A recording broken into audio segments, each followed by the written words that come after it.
Pertanyaannya simpel, abang mau nggak ketemu dengan Pak Prabowo? Buat saya, loh saya selama ini berdiri di seberang Pak Prabowo. Bahkan di salah satu sesi bertemu tuh saya mungkin berpikir, kalau saya tanya ini saya kena timpuk nih. Atau dilempar HP seperti yang digambar-gambarkan orang itu. Bulan Juli saya bilang saya minta izin ke Pak Jokowi. Dan ini bukan kayak minta izin teman-teman yang ke tempat lain itu. Kalau Bapak izinkan saya mau dukung yang ini. Sama dong sama yang lain, Bang. Iya, enggak beda dong. Langsung fait accompli. Sangat banyak itu. Jadi makanya saya delete akun Twitter saya. Karena kalau mau disisir pasti ketemu, Bang ya. Iya, kalau disisir pasti ketemu tuh yang nggak ada apa-apanya lah, fufu fafa itu. Iya.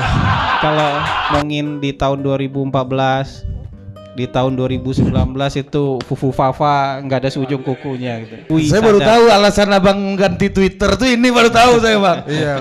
Ternyata lebih parah daripada Fufu Papa. Iya, ada yang Abang lewat juga ikut gerakan sholat Jumat di mana itu dulu ikut Iya, kan, Bang? gitu. Intinya semua orang pernah fufu fafa pada masanya ya, Bang, ya. Iya. Bismillahirrahmanirrahim. Assalamualaikum warahmatullahi wabarakatuh. Sobat-sobat ngabarin kabar terkabar, semoga selalu dalam keadaan sehat walafiat, serta diberikan rezeki yang halal, berkah, lancar, dan juga banyak. Fufu fafa, terus digoreng-goreng sampai matang, sampai berhasil. Tapi kenyataannya itu hanyalah sebuah isu untuk kalangan para pembenci Jokowi saja, supaya hatinya senang. Hasan Nasbi mengungkapkan bahwasannya dirinya bisa lebih parah dari Fufu Fafa saat 2014-2019 di mana pertarungan sengit antara Pak Jokowi dengan Pak Prabowo. Kita semua tahu tentu itu sangat keras berlangsung, apalagi di media sosial. Banyak isu yang dibahas, sampai pribadi pun ikut diserang. Kali ini kami akan memberikan tayangan video pengakuan dari Hasan Nasbi yang mengatakan bahwa dirinya lebih parah dari akun Fufu Fafa. Tapi ternyata hal itu tak membuat Pak Prabowo marah. Maklumlah, saat itu pertarungan sangat keras. Mari kita simak saja videonya bersama. Let's go. Bang Hasan gimana? Untuk ya tadi dekat sama Pak Jokowi, sekarang dekat sama Pak Prabowo juga. Ini kan tembusnya nggak gampang ini, Bang. Jalur-jalurnya ini nih. kan banyak yang kayak gitu kan. Banyak sih emang. Iya, banyak gitu kalau Iya. kalau gitu. Tapi Jadi kayak abang kan nggak banyak masalahnya. kita bukan satu-satunya yang Iya. gitu. Ya kalau Bang Jenderal kita dibawa untung, saya dibawa angin. Karena ya makin kesini kita merasa bahwa kita perlu sosok pemimpin yang begitu. Dan saya kan sebelumnya nggak dekat dengan Pak Prabowo. Nah, yang berjasa mempertemukan itu ya Kopassus juga. Namanya Mayor Teddy. Yang berjasa untuk mempertemukan dengan Pak Prabowo itu juga. Dan itu juga menurut saya pertanyaannya simpel, abang mau nggak ketemu dengan Pak Prabowo? Buat saya, loh saya selama ini berdiri di seberang Pak Prabowo. Tapi kalau Pak Prabowo mau ketemu dengan saya dengan senang hati datang. Karena buat saya waktu itu bulan Januari 2023 itu saya sudah kumpulin anak kantor. Yang akan jadi presiden ini, saya bilang. Ini feeling nih, kita membaca data survei itu nggak lagi membaca, itu sudah meresap ke dalam darah gitu loh. Jadi dianalisis sampai ke partikel-partikel terkecilnya kita udah bisa baca kalau survei itu. Jadi kita tahu, wah ini akan jadi presiden ini. Karena begitu dibentur-benturkan di dalam simulasi head to head, Pak Prabowo nggak pernah kalah dengan siapapun. Dan angkanya ketika head to head itu mendekati 50%. Buat saya secara profesional ini calon presiden terkuat itu Pak Prabowo. Walaupun kalau survei 3 nama itu Pak Prabowo nomor 2. Ya itu bacaan kita. Dan nggak ada bayangan akan ketemu Pak Prabowo setelah itu. Tapi bulan Februari diajak ketemu Pak Prabowo, bulan April diajak ketemu Pak Prabowo, bulan Juni diajak ketemu Pak Prabowo. Kan semua asumsi yang ada di kepala kita tentang Pak Prabowo berubah semua. Semua yang negatif-negatif itu ketika 3 kali ketemu tuh 3 kali 2 jam, ada yang malah 2,5 jam. Dan kita bertanya dengan bebas gitu loh. Bahkan di salah satu sesi bertemu tuh saya mungkin berpikir, kalau saya tanya ini saya kena timpuk nih. Atau dilempar HP seperti yang digambar-gambarkan orang itu. Tapi enggak. Beliau tertawa, beliau jawab dengan santai, enggak begitu. Maksudnya bayangan-bayangan itu enggak. Bahkan sampai pertanyaan paling sensitif beliau jawab dengan baik soal penculikan, loh mana ini yang digembar-gemborkan oleh Abang juga dulu kan? Iya, oleh saya juga gitu. Mana ini? Jadi kalau ada pepatah, Bener juga lu, Ri. iya. Kalau ada pepatah tak kenal maka tak sayang, itu memang itu diambil dari pengalaman nyata, itu baru jadi pepatah gitu loh. Jadi nggak diambil dari langit itu pepatah, itu dari pengalaman personal. Makanya bulan Juli saya bilang saya minta izin ke Pak Jokowi. Dan ini bukan kayak minta izin teman-teman yang ke tempat lain itu. Pak, saya mau mendukung ini ya. Kalau itu saya bilang, Pak, saya rasa yang akan menang ini. Dan feeling saya setelah 3 kali ketemu, ini yang cocok sama saya. Feeling nih. Jadi kalau Bapak izinkan, saya mau dukung yang ini. Sama dong sama yang lain, Bang. Iya, enggak beda dong. Langsung fait accompli. Oh, kalau yang lain gimana, Bang? Yang gagal-gagal. Iya, gitu-gitu Yang lah. berguguran tuh gimana biasanya? Pak, kita dukung ini ya. Di luar bilang udah minta izin. Padahal mereka statement. Oh. Mau dukung ini. Kalau ini, tapi beliau ketawa. Saya sudah tahu kamu mau dukung ke sana katanya. Jadi udah tahu duluan juga. Presiden udah tahu duluan nih. Jadi perjalanan itu. Dan setelah itu interaksi dengan beliau buat lebih banyak apa yang bikin mengharukan dan membuat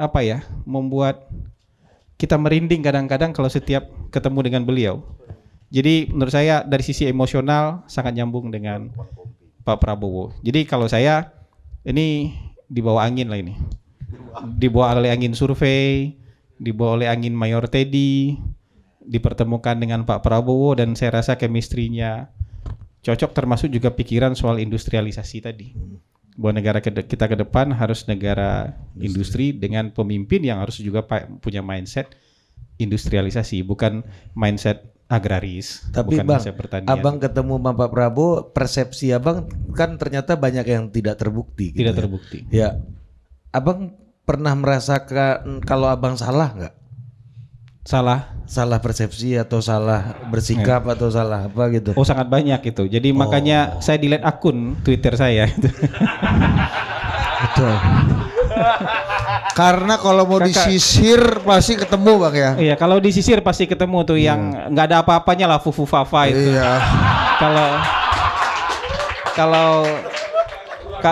Kalau dibongkar-bongkar ya apa yang saya omongin di tahun 2014, di tahun 2019 itu fufu fafa nggak ada seujung kukunya gitu. Jadi Gak ada fufu-fufunya. Tapi bukan berarti beliau nggak tahu. Maksudnya beliau terinformasi dengan baik, tapi nah itu kadang-kadang kita menakar perasaan orang yang sudah sampai di level pemimpin itu, kayak kita menakar perasaan kita yang kalau baca emosi gitu loh. Iya. Ternyata sudah sampai di level itu, memang layak orang sampai di level itu gitu loh. Udah nggak ngukur lagi. Yang kayak begitu-begitu nggak masuk hitungan lagi buat beliau gitu. Artinya Pak Prabowo nggak marah dong soal fufu fafa ini, Bang. Pasti nggak marah, nggak ada di pikiran beliau itu. Saya yakin. Karena sudah mikirin negara.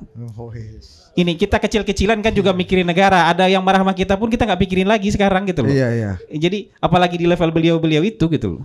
Jadi nggak gampang tersulut dan nggak terlalu punya banyak waktu juga melihat yang nggak begitu. Karena kerjanya banyak, jadwalnya padat, iya kan? Jadi salah kita menakar kalau misalnya, bisa digoreng ini, bisa digoreng kalau sampai ini bisa retak ini. Menurut saya itu salah. Karena kita yang terang-terang aja beliau tahu ini dulu oposisi yang paling keras, dirangkul semua. Nggak cuman kita, semuanya yang dirangkul. Bahkan mungkin sesama kolega di tentara yang berseberangan beberapa periode dengan beliau dirangkul semua. Jadi menurut saya nggak ada sama sekali itu. Jadi berubah cara berpikir. Pak Yusuf Wanandi duduk di sini ngaku salah persepsi saya sama Prabowo. Kurang keras apa beliau sama Pak Prabowo. Jadi Dan kurang sombong apa orangnya Bang ya kan? iya, kurang sombong apa Pak Yusuf Iya, Wanandi gitu dalam menilai orang, ngaku salah dia. Keliru saya nilai Pak Prabowo. Jadi banyak hal yang memang jadi prasangka kita, dan prasangka itu bertahan karena kita nggak pernah mau ketemu, nggak pernah komunikasi, atau bertahan aja dengan prasangka itu, saut-sautan di media sosial, makin menumpuklah prasangka itu. Nah itu jadi ketika ketemu kita lihat langsung orangnya, kita baca bahasa tubuhnya, kita baca ketulusannya, kita dengar jawabannya langsung. Kan jawaban bahasa tulisan sama bahasa verbal langsung itu kan beda rasanya gitu. Di WhatsApp itu kita nulis datar aja bisa dianggap ketus, berantem. Kalau apanya kurang A-nya satu dianggap lagi marah nih gitu kan. Iya kan? Oke-nya kurang E-nya satu kan. Dianggap juga jadi marah. Itu bahasa tulisan bisa. Nah, tapi kalau kita bertemu, nah itu menghilangkan semua syakwa sangka. Jadi silaturahmi bikin umur panjang, benar juga ternyata itu. Bang, gitu. di politik tuh perlu nggak sih perasaan merasa salah itu perlu menurut Abang? Mengakui ya. Iya, mengakui. Saya baru tahu alasan Abang ganti Twitter tuh, ini baru tahu saya Bang. Iya. Ternyata lebih parah daripada Pupu Papa. Iya. Itu langkah. Karena kalau dilihat satu preventif persatu repot carinya banyak sekali gitu loh kalau ketemu dilihat pasti satu ada persatu tuh. pasti ada pula yang nyangkut ini kan Pasti Bang, ada ya. yang Abang lewat. juga ikut gerakan sholat Jumat di mana itu dulu ikut Iya, kan Bang? gitu. Pokoknya saya itu kalau menyudutkan orang itu sampai betul-betul tersudut. Dan belum akan puas kalau orang tuh betul-betul nggak tersudut gitu. Jadi Tapi dalam situasi perang kan Bang ya. dalam situasi. Jadi ya begitulah. Begitulah kita kan harus berani mengakui lah. Kita pernah muda, pernah bergejolak, ya, pernah juga melakukan kekeliruan, dan tapi hari ini beliau terima dengan tangan terbuka. Gitu. Intinya semua orang pernah fufu fafa pada masanya ya. Bang, ya. Ya, tadi begitulah perbincangan menarik dan bocoran dari Hasan Nasbi. Alasannya mendukung Pak Prabowo dan juga ia meminta izin untuk mendukung Prabowo kepada Pak Jokowi. Kita tahu semua Hasan Nasbi adalah militan sekali membela Pak Jokowi dari 2014 sampai 2019 hingga ia sangat dekat dengan Pak Jokowi.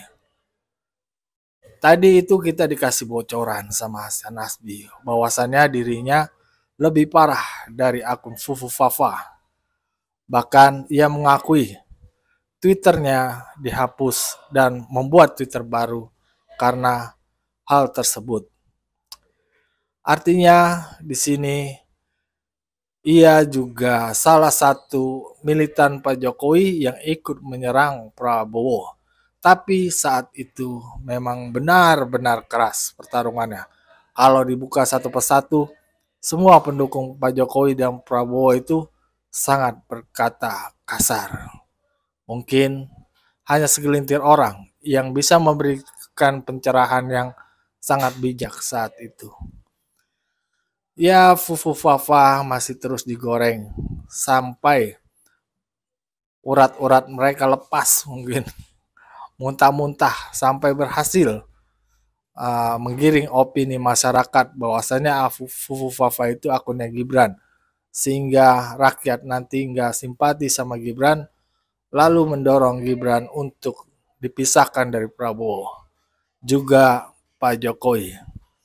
Tapi orang-orang dekat Pak Prabowo memberikan statementnya bahwasannya Pak Prabowo dan Pak Jokowi tidak akan pisah. Beliau satu kesatuan. Dan Pak Prabowo sangat menghargai apa yang sudah dikerjain Pak Jokowi.